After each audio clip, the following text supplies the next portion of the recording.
Welcome to Kids Church this week. My name's Geoff. Grace is taking a little bit of a break.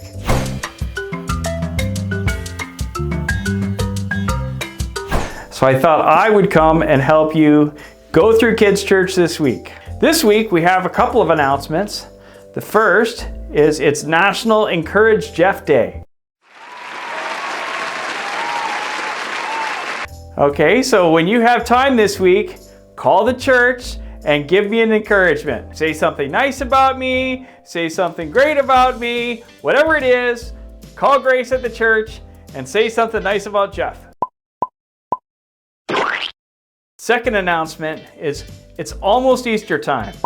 So get ready because we have a bunch of announcements that are related to Easter, but the first announcement is that Easter is almost here. Okay kids, this week, our star of the week is Nate. Nate's our star of the week. So Nate, Grace has a bag for you. She's going to drop it off at your house, and we can't wait to see you in person sometime.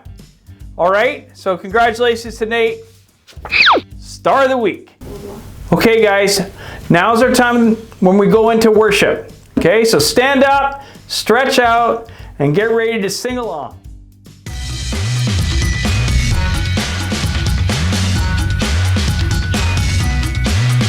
If you're happy and you know it, clap your hands. If you're happy and you know it, clap your hands. If you're happy and you know it, and your life will surely show it. If you're happy and you know it, clap your hands. If you're happy and you know it, stomp your feet. If you're happy and you know it, stomp your feet. If you're happy and you know it, and your life will surely show it. If you're happy and you know it, stomp your feet.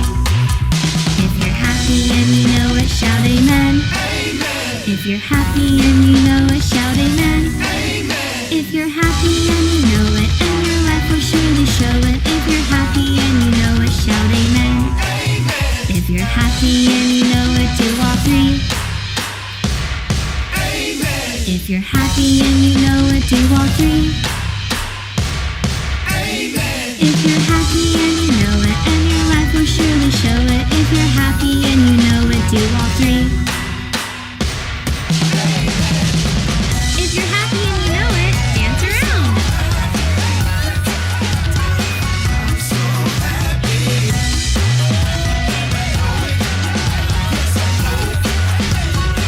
I'm so happy.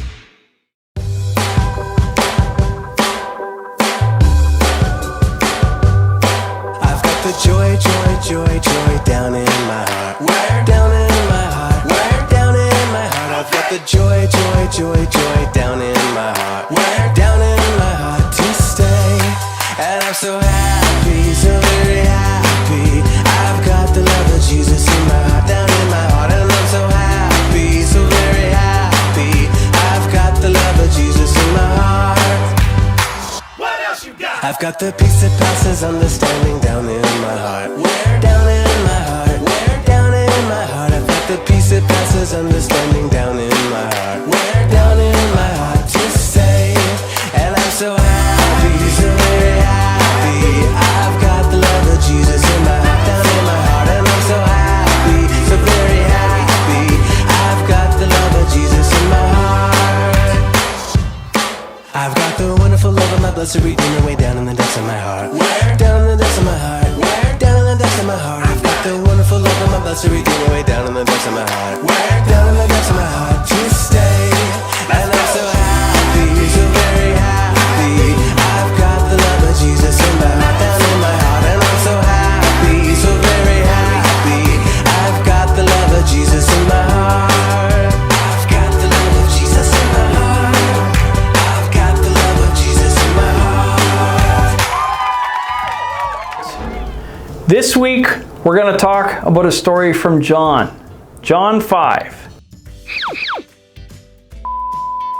So this week, one thing that I want you to do is ask your parents if they will read you the story from John 5, because this is what it's all about. Jesus ends up going to the pool.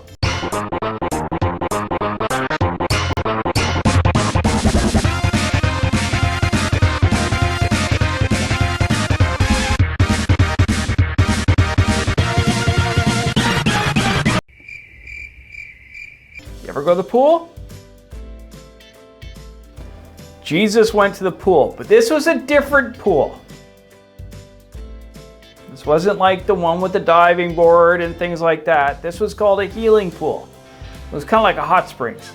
And Jesus went to the hot springs, and while he was at the hot springs, he met a man. See, at this pool, a whole bunch of guys would get there who needed healing. Okay? Blind people, people that couldn't hear, people that couldn't walk very well, and they would go to the pool because they thought the pool had healing powers. So at the pool, all these guys would sit around, and as soon as the pool would start bubbling, they thought that the first guy to get in the pool would get healed. The problem was there was a guy there who was lame. It means he couldn't walk. And every time the pool started bubbling, he had problems getting into the pool. So he was there for a long time. 35 years, a long time. And that's the guy that we're going to hear about today. Because Jesus showed up, and the guy doesn't have to go in the pool. And Jesus heals him. It's a pretty neat story. One day, while Jesus was in Jerusalem, he walked by a pool. It was a special pool because people thought God used it to heal sick people. If you had a fever, or you were blind, or you couldn't walk, you could get in the water and maybe God would heal you. That's what some people believed anyway. But you had to wait until the water was calm and still. Then, when the wind made a wave or the water rippled, whoever was first in the water might get healed. Cannonball! Next to the pool was a man who had been sick for 38 years. 38 years? That's like a lot of years. The man couldn't move his legs, so when he saw the water make a wave, he couldn't get into the pool. Jesus asked the man, "Do you want to be healed?" The man lying on his mat said he wanted to be healed, but he didn't have anyone to put him in the pool. Jesus said, "Pick up your mat and walk." The man could feel a tingle in the tips of his toes, and then his feet, and then up his legs. And the man who couldn't stand up for 38 years picked up his mat and walked around. It was amazing! But some teachers of religious law who heard about it got angry. They said, "Wait a minute, mister. This is the Sabbath. You're supposed to rest and worship God today, not carry a mat around." The man Jesus healed said, "The guy who healed me told me to pick it up." The teachers tried to find Jesus, but Jesus had left the pool, and the healed man didn't know Jesus' name. Later, Jesus and the healed man met in the temple. Jesus told him, "Don't sin anymore, or something worse might happen to you." The healed man found the teachers and told them Jesus healed him. He was happy to be healed, and he wanted to give Jesus credit. But the teachers were still mad because Jesus had broken one of their rules. I mean, this was the first time this guy could stand up in 38 years, and it was a miracle. And these teachers are mad he's carrying a mat on the wrong day? Silly teachers. The teachers made trouble for Jesus, but Jesus kept on helping people, even on the Sabbath. He said, "My Father never stops working, so I won't stop." And Jesus still hasn't stopped helping people. So this pool would be a lot like this glass of water, right? Not a lot going on, and then a whole bunch of people would sit around kind of wondering what's going on, waiting to see the bubbles start showing up in the pool, and really had no idea. And so they would sit around, and then all of a sudden, the pool would start to bubble. You see that? Start to bubble like crazy. And when it started to bubble like that, then everybody would, in the pool! And the first one that would get in the pool they thought would be healed. Okay, kids, so this isn't magic, and I didn't make this, okay? This is Alka-Seltzer. Also good to know is if you give this to seagulls, they'll blow up in the air. It's the coolest thing.